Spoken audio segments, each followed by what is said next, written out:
সুপ্রিয় বন্ধুগণ, আশা করি ভালো আছেন, সুস্থ আছেন। ভালো থাকুন, সুস্থ থাকুন, এই প্রত্যাশাই করি। আজকে একটা বিষয় নিয়ে আসা, তা হলো জঙ্গিবাদ, টেরোরিস্ট এটা সম্বন্ধে আমরা কম বেশি সবাই জানি। আপনি বিখ্যাত সঙ্গীত শিল্পী বব মার্লিকে চেনেন? একবার বব মার্লিকে অ্যাটাক করা হয়েছিল এবং কি গুলি করা হয়েছিল একটা কনসার্টে। তো বব মার্লি সেই গুলি খেয়ে কনসার্টটা কন্টিনিউ করেছে। কেন জানেন? বব মার্লি যদি কনসার্টটা বন্ধ করে দিত, ওই ফালতু ক্রিমিনালগুলো জিতে যেত।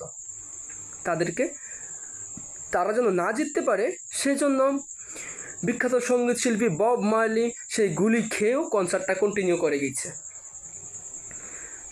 ফ্রান্সে জঙ্গি অ্যাটাক হয়েছে, কিন্তু জঙ্গি অ্যাটাক হওয়ার পরপরই ফ্রান্সের জনগণ ঘরে বসেছিলেন না, বাইরে বের হয়ে আসছিলেন।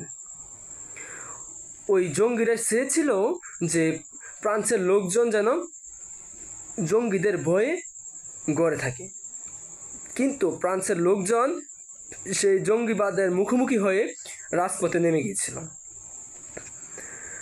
কারণ ভয় যত পাবেন আপনি, আপনাকে তত ওই ভয়টা আপনাকে তত অ্যাটাক করবে। সো ভয় পাওয়া যাবে না। আরও কিছু আছে। বাংলাদেশে কি জঙ্গি অ্যাটাক হয়নি? হয়েছে। বাংলাদেশে, বিদেশ বাদ দিলাম, বাংলাদেশে পয়লা বৈশাখে জঙ্গি অ্যাটাক হয়নি? সময়টা ছিল 2001। সময়টা 2001 14 এপ্রিল। বাংলাদেশে পয়লা বৈশাখের দিনই জঙ্গি অ্যাটাক হয়েছে এবং সেই অ্যাটাকে বম্বিং হয়েছে পয়লা বৈশাখে, এবং কি 10 জন লোক ডেথ স্পট জায়গায় সেই বম্বিংয়ে মারা গিয়েছে। আরও বাংলাদেশে অনেক জঙ্গি অ্যাটাক হয়েছে, হলিয়াটির জন্য হয়েছে। সেই জঙ্গি অ্যাটাকটা আসলে জঙ্গিবাদ কারা ছড়াচ্ছে? সেই 2001-এ বাংলাদেশে যারা জঙ্গি অ্যাটাক করেছে, সেই জঙ্গি সংগঠনের নাম হরকাতুল জিহাদ আল ইসলামী বাংলাদেশ, মানে JMB।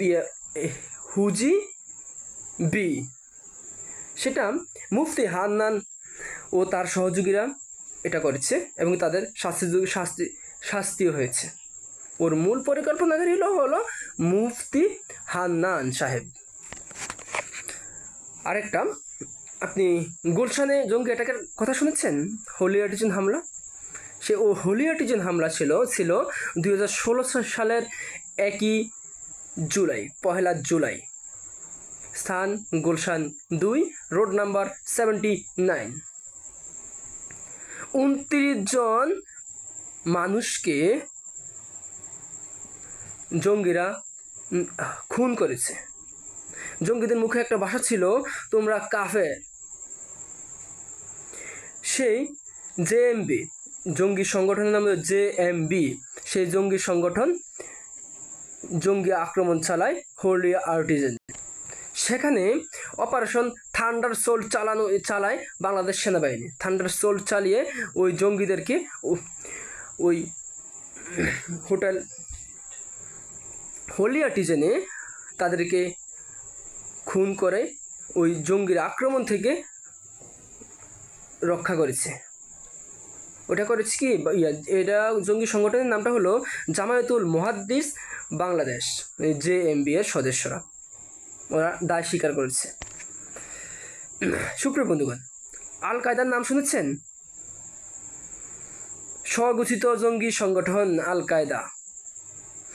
সময়টা 2001 সাল 11 সেপ্টেম্বর।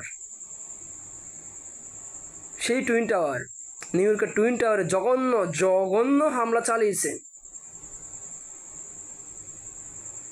ওসামা বিন লাদেন তার স্বঘোষিত জঙ্গি সংগঠন আল কায়দা দ্বারা।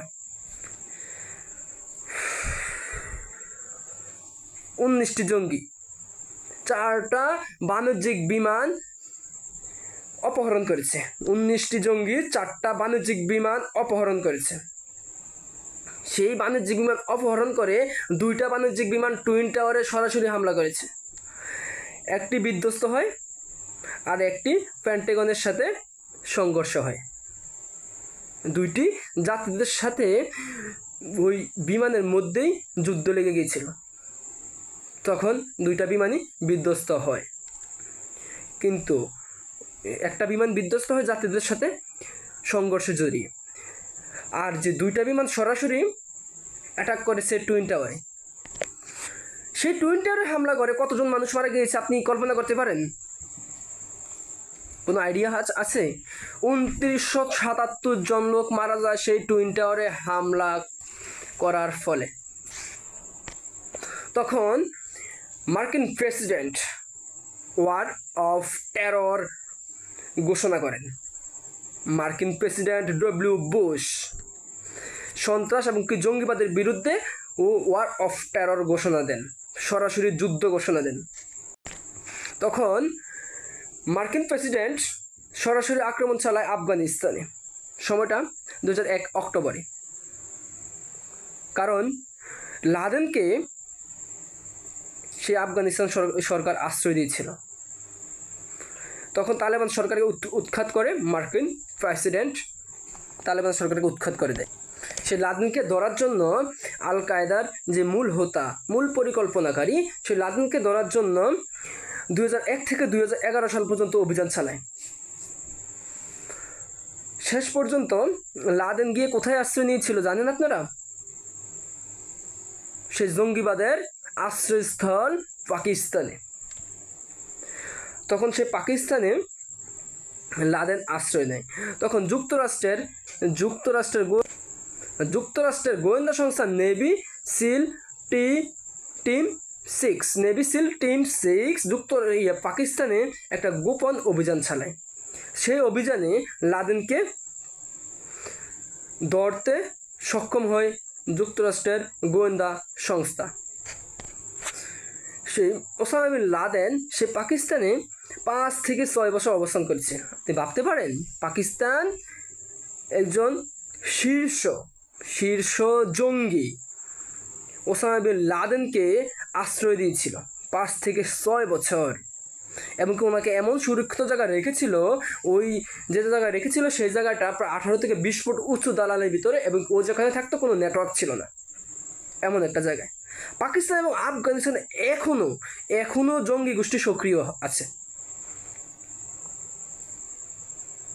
তারা এখনো জঙ্গিদেরকে প্রশ্রয় দেয়। আপনি বাংলাদেশে